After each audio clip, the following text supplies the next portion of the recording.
Rendez-vous du 14 au 16 juin à Saint-Amand-sur-Fion dans la Marne pour le festival La Tête dans le Fion. 3 jours de concerts gratuits dans une ambiance familiale et conviviale avec plus de 20 artistes sur scène. Info sur latettedanslefion.fr ou sur Facebook en partenariat avec Puissance Télévision.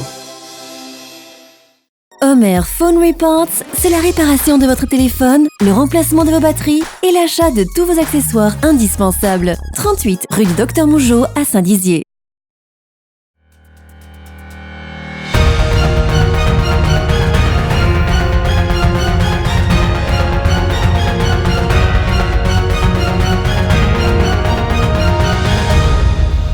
Bonsoir à tous, bienvenue dans votre journal et dans l'actualité de ce jeudi. Le préfet de la Meuse, Alexandre Rochat, a présidé la cérémonie de remise de la croix du combattant. Retour en images dès le début de ce journal. La ville de Saint-Dizier et l'INRAP procèdent jusqu'au 12 juillet à la 9e campagne de fouilles archéologiques programmée sur le site des Crassés. Un reportage à découvrir dans un instant. Et il ne reste plus que quelques jours avant les épreuves du baccalauréat, c'est donc les dernières révisions avant le grand jour. Un atelier pour aider les futurs entrepreneurs à la création d'entreprises s'est tenu hier à Saint-Dizier. Et je vous le disais en titre, 14 militaires et anciens combattants ont été décorés par le préfet de la Meuse lors de la remise de la croix du combattant, une cérémonie symbolique qui remercie le courage de ces héros de notre territoire. Sur place, Antoine Regnault et Nicolas Fontaine. Un honneur pour les récipiendaires, un fait légitime pour le préfet. C'est les résultats de cette remise de décoration reçue ce mercredi 12 juin dans les salons de la préfecture meusienne. Monsieur André Leglé, nous vous décernons la croix du combattant. En effet, 14 militaires actifs et retraités ont reçu la précieuse croix du combattant, symbolisant la participation à une opération extérieure de 120 jours consécutifs ou non, et au nom de la patrie française. Il y a deux catégories ici de décorés. Des anciens qui ont connu la guerre d'Algérie, théâtre d'Afrique du Nord, qui ont une reconnaissance certes tardive, mais de fait, et des jeunes militaires qui sont toujours en activité et qui connaissent ces théâtres d'opération. Et l'ONAC leur reconnaît des droits en termes d'anciens combattants. On parle des soldats qui étaient présents entre 1962 et 1964.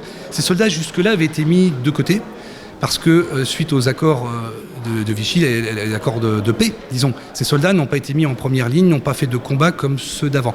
Mais leur présence sur le sol en Algérie, en Afrique du Nord, dans un état de stress avec les événements politiques que l'on connaît, c'est un juste retour des choses, que l'État reconnaisse aujourd'hui leur implication dans ce conflit et leur donne les droits de porter la croix du combattant. Une cérémonie qui est importante pour le préfet meusien, étant lui-même diplômé de l'école militaire de Saint-Cyr, ainsi qu'ancien militaire au sein de la Marine nationale et au ministère des Armées. Je suis un préfet en plus militaire, ancien militaire, donc pour moi ça revêt une symbolique toute particulière.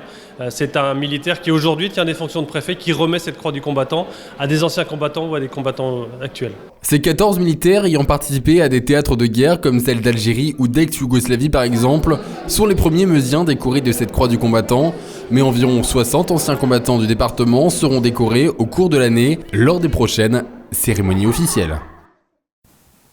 Depuis quelques jours, la 9e campagne des fouilles archéologiques a débuté et exceptionnellement grâce au concours de l'association Archéolona, des visites guidées seront organisées chaque mercredi à partir du 12 juin.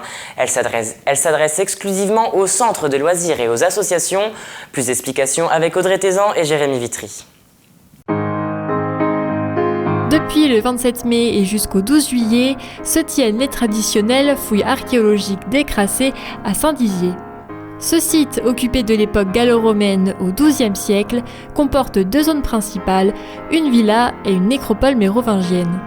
Cette parcelle de 10 000 m², connue des archéologues depuis 150 ans, cache encore de nombreux trésors, puisqu'en 9 ans de fouilles, seuls 1600 m² ont été étudiés.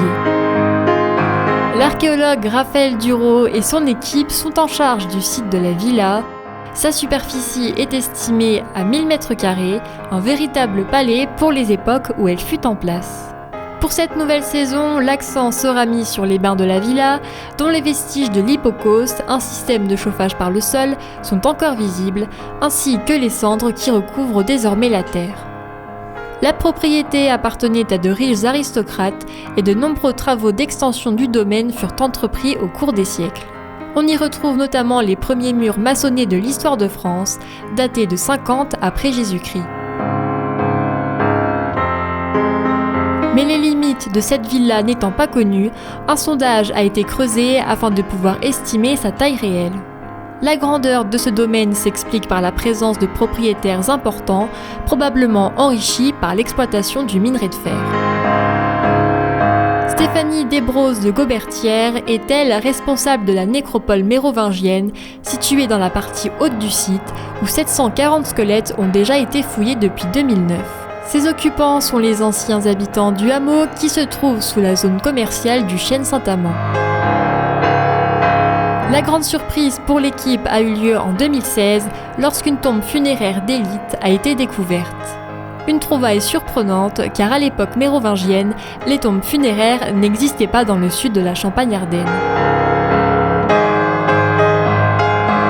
Au 7e siècle, les tombes sont réutilisées, si bien que 7 à 8 niveaux de squelettes sont à dénombrer. La nécropole est utilisée jusqu'au XIIe siècle, date de la création de la ville de Saint-Dizier. Les objectifs de cette 9e saison de fouilles pour la partie haute du site sont de continuer la recherche de squelettes dans les tombes paroissiales de la nécropole, ainsi que de poursuivre le déterrage du bâtiment de culte. La découverte marquante de cette année est la présence d'une voûte qui servait probablement à canaliser l'eau de la source, située 1 mètre en dessous de la nécropole. Mais il est malheureusement peu probable d'avoir un jour une vue d'ensemble du site. Les murs et les squelettes étant extrêmement fragiles, la législation impose aux archéologues de recouvrir le site une fois fouillé. Malgré ces 9 années de travail, les archéologues restent émerveillés par ce site qui a tant à offrir. Vu qu'on a fouillé que 1600 m² sur les 10 000 dont on dispose, chaque année on a encore des surprises. Là encore ce matin, en arrivant avec vous, j'ai découvert un caniveau romain qui n'était pas du tout prévu. Donc ça n'arrête pas en fait. Il y a vraiment une richesse exceptionnelle sur ce site, ce qui fait que chaque année comporte son lot de découvertes inattendues. Alors que nous on était venus pour quelque chose de précis, on doit s'adapter parce qu'il y a toujours des découvertes inattendues. On a fait des sondages en 2004 lorsque le terrain avait été acheté par un promoteur pour avoir une idée du potentiel archéologique du terrain. Donc oui, on a une petite idée, c'est-à-dire que l'on sait par exemple que la nécropole médiévale, le cimetière du Moyen-Âge, n'est présent que dans la moitié sud du terrain, c'est-à-dire la partie qui est la plus haute, que dans la partie basse, on n'a pas de tombe du Moyen-Âge. On sait d'autre part que la villa romaine occupe à peu près tout le terrain. Alors non pas par son bâtiment résidentiel destiné aux propriétaires qu'on est en train de fouiller, mais aussi par la cour, qui n'est pas une cour vide en fait, qui est une cour où il y a des aménagements, des constructions.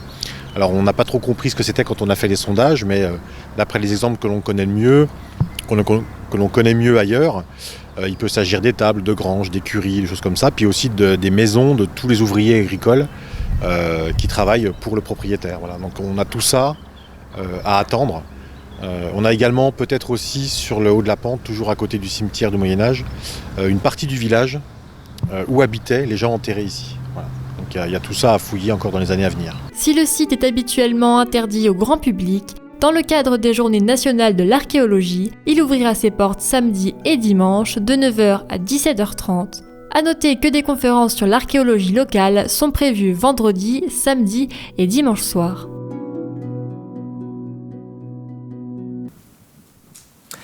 Lundi sera le grand jour pour les terminales. Ils feront face à la première épreuve du baccalauréat, celle de philosophie. C'est donc la dernière ligne droite pour les lycéens et surtout la dernière semaine de révision. C'est pourquoi la médiathèque Albert Camus de Vitry-le-François met en place différentes animations pour appréhender le bac. Un reportage avec Nicolas Fontaine. Il ne reste que 5 jours avant la première épreuve du baccalauréat. C'est donc l'ultime semaine de révision pour les terminales. À cette occasion, la médiathèque Albert Camus de Vitry-le-François a mis en place une animation Objectif Bac. Ainsi, du 27 mai au 15 juin, les futurs bacheliers peuvent réviser tranquillement au sein de ce lieu. On a décidé de les accueillir le mieux possible, qu'ils puissent réviser, qu'ils puissent se détendre, se concentrer et puis voilà. Durant ces 3 semaines, quelques espaces sont réservés spécialement aux lycéens et des animations viennent compléter leur programme de révision. Il y a des tables supplémentaires, des prises électriques, on peut brancher son ordinateur. Il y a une salle en bas où on peut travailler en groupe. On peut s'y restaurer. On a mis à disposition du sirop, du jus de fruits qui puissent prendre des forces. Et puis on leur propose parce que le bac c'est très stressant. On a pensé au côté confiance en soi avec de la méditation et au côté de la détente avec du yoga du rire. Et puis on leur propose ici des massages. Il y a un quart d'heure de massage qui leur se proposait le vendredi après-midi. Voilà. Au total, une 50aine de jeunes se rendent à la médiathèque pour réviser et pour se tenir prêts avant le grand jour. L'année dernière, c'est plus de 690 000 entreprises qui ont été créées en France, 100 000 de plus qu'en 2017. Il y a donc de plus en plus de personnes qui souhaitent devenir entrepreneurs ou micro-entrepreneurs, mais ne savent pas comment s'y prendre. C'est pourquoi des ateliers de création d'entreprises sont proposés à la CCI de Saint-Dizier. Un reportage de Lisa Lamorlette et Jérémy Vitry. Quitter le monde du salariat pour devenir chef d'entreprise. Qui n'y a jamais pensé ? Ce mercredi 12 juin, à la Chambre de commerce et d'industrie Meuse-Haute-Marne, se tenait un atelier d'aide à la création et à la reprise d'entreprise. Et on organise un atelier, êtes-vous prêt à vous lancer, donc à destination des porteurs de projets ou des repreneurs d'entreprise, toute personne effectivement qui a une idée ou un projet un peu avancé qui veut avoir de l'information sur le parcours de la création d'entreprise. En fait, c'est plutôt un atelier collectif où on va donner les principaux éléments pour se situer dans son parcours et pour approfondir certains aspects comme l'étude de marché, comme le financement, où on fait un zoom aussi sur le statut de micro-entrepreneur. Ce dispositif gratuit est mis en place tous les mardis à Langres, Verdun, Bar-le-Duc et Saint-Dizier. L'occasion donc de passer le cap de l'appréhension pour enfin se lancer et mettre un premier pied dans le monde de l'entrepreneuriat. C'est un atelier collectif ouvert à tous pour tout type de projet et ce qui est intéressant, c'est que quand on a une réunion, souvent on a des personnes avec des profils différents ou des projets similaires et on arrive à créer parmi les participants une émergence ou des échanges sur leur projet. Donc c'est à la fois un apport d'information, un éclaircissement sur certains points et aussi un échange. Déjà en fait on constitue, on peut le dire, un premier réseau dans le cadre de son projet de création ou de reprise d'entreprise. Des profils différents étaient réunis autour de la table avec pour même ambition devenir indépendant en devenant son propre patron. Mais comment sauter le pas ? La première étape, c'est s'informer, c'est-à-dire s'imprégner de cet univers qui est forcément nouveau pour les personnes qui viennent du monde de salariat.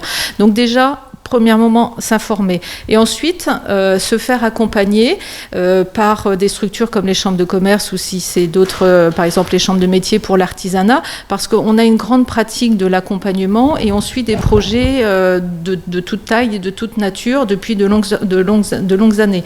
Donc, la création d'entreprise, c'est possible. La reprise d'entreprise aussi, où nous avons aussi des entreprises à reprendre. Rien n'est donc impossible. N'oubliez pas qu'il n'existe aucun diplôme de dirigeant d'entreprise.